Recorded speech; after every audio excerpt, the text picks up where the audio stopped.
faut rappeler que c'est 70 ans, bien sûr, du Secours populaire français, mais c'est surtout 70 ans de pratique de solidarité populaire. Alors, ce qui a été un programme audacieux, puisque on a décidé de donner ici à l'espace Solidarité, on a décidé de donner un nom qui est celui du membre fondateur du Secours populaire qui s'appelle Gilbert Avril. Mais ça va être le 21e anniversaire de cette fameuse fête du Zénith. Alors quand je dis fameuse fête du Zénith, c'est un moment fort où on invite toutes les familles qui peuvent se déplacer, des familles défavorisées, ils viennent de tout le département, de toute la région.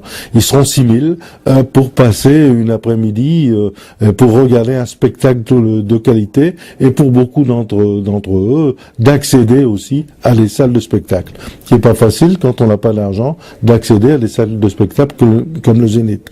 Donc un moment fort qui ça fait 21 ans, tous les ans, mais cette année avec un grand gâteau d'anniversaire, de 70 mètres carrés pour le 70e anniversaire de cette solidarité populaire et de ce secours populaire. Qui dit 70e anniversaire, dit aussi gâteau. Un gâteau de 70 mètres carrés, je viens de le dire, mais aussi et surtout 70 paras avec 70 chandelles qui vont souffler les chandelles et qui vont distribuer dans toute la salle après, ce gâteau, il va y avoir 5 à 6 000 parts qui seront découpées et redistribuées. Donc un moment fort avec un spectacle de qualité pour aussi refaire vivre toute cette solidarité qui a été pratiquée depuis 70 ans par l'ensemble des bénévoles du Secours populaire. Et puis ce sera forcément ça doit être le 4 avril, une grande chasse aux œufs. Là aussi, pratique avec les enfants, dans le parc d'Ola, dans le Pas-de-Calais, une grande journée de solidarité où on va inviter des enfants, des familles à venir chasser les œufs de Pâques. Voilà, on chasse les œufs, on découvre, on recherche, et puis on gagne des lots, mais en même temps, il va y avoir toute la journée des petits spectacles, des initiations au sport, puisque on pense inviter des champions de tennis, des champions de volley, des gens qui font du sport de haut niveau et qui vont pouvoir venir parler et faire aussi quelques démonstrations, puisque le parc est adapté. Ça sera le dimanche de Pâques. D'accord. Alors, et ensuite, encore une grosse initiative, ça va être au moment de la fête de la musique, ça va être au Palais Rameau, partout d'ailleurs où il va y avoir des fêtes de la musique, mais en particulier à Lille, au Palais Rameau, on est en train de préparer quelques concerts, et un moment fort où on va pouvoir collecter, puisqu'on va lancer en ce début d'année un appel à la collecte, un appel aux artistes pour faire don au Secours populaire d'une œuvre, d'un tableau, d'une sculpture, d'un dessin, d'une photo, enfin des choses de valeur pour pouvoir vendre ça aux enchères, pour pouvoir récupérer de l'argent pour que en fait on puisse organiser des grands séjours de vacances et puis aussi des grandes fêtes de Noël et de fin d'année 2015.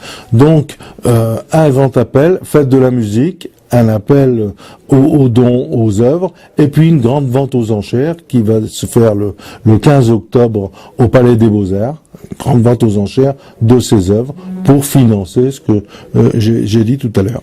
Donc 15 octobre, Palais des Beaux-Arts, visite du Palais des Beaux-Arts, un grand gala de solidarité au Palais des Beaux-Arts à Lille et avec vente aux enchères. Et puis forcément,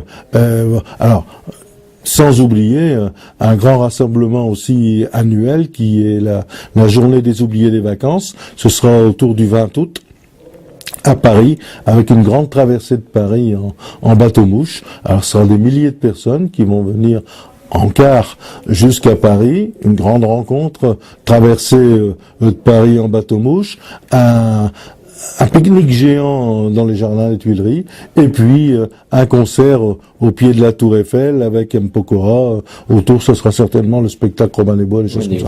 Voilà, des gros événements. Ça, ce sont des gros événements. Et puis, on arrive forcément à la période de Noël avec eh bien un grand rassemblement de rollers, de gens qui seront habillés en Père Noël, en Père Noël vert, qui vont défiler dans l'île et qui vont pouvoir participer à une grande manifestation ici à la salle Cola à Fives, une grande manifestation de spectacles, de remise de cadeaux de Noël. Voilà toutes les activités prévues pour le 70e anniversaire du Secours populaire. Des grands temps forts. Mais cette année, on va dire que par rapport à dans ce département du Nord, il y a un budget de 5 millions d'euros. Donc 5 millions d'euros, ce sont en gros 60% qui proviennent des dons de particuliers, d'initiatives, et 40% qui proviennent de collecte dans les pas de collecte, il y a 40% qui proviennent de subventions publiques, c'est-à-dire de municipalités, du conseil général, conseil régional, de l'État. C'est en gros, ça fait 30%, et reste 10% d'initiatives spéciales qui sont faites ici à Lille autour de ventes, de braderie, de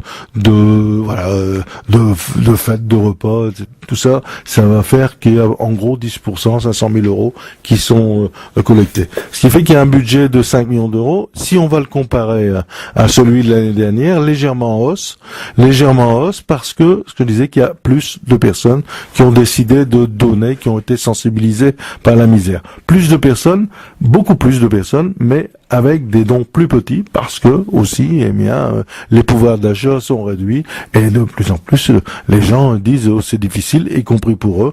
Mais on tient quand même à faire un don au Secours populaire, même s'il est petit, mais plus de personnes ont fait. Voilà. Moi, je crois que d'abord, ce sont les projets, et on a fait cette année aussi un gros, un gros effort. On va pas appeler ça un effort. Il y a eu une intention particulière en direction des jeunes, en direction de la jeunesse, de les faire participer, et je dirais même plus par rapport à leur présence là où ils sont, dans les universités. Il a fallu que dans les universités, dans les écoles, il a fallu réfléchir, voir comment on pouvait approprier plus la question, dire moi je participe à des dons, à organiser des ventes de croissants, organiser des soirées, organiser des choses pour aider les étudiants, les jeunes qui sont ici en difficulté, mais aussi à l'autre bout du monde.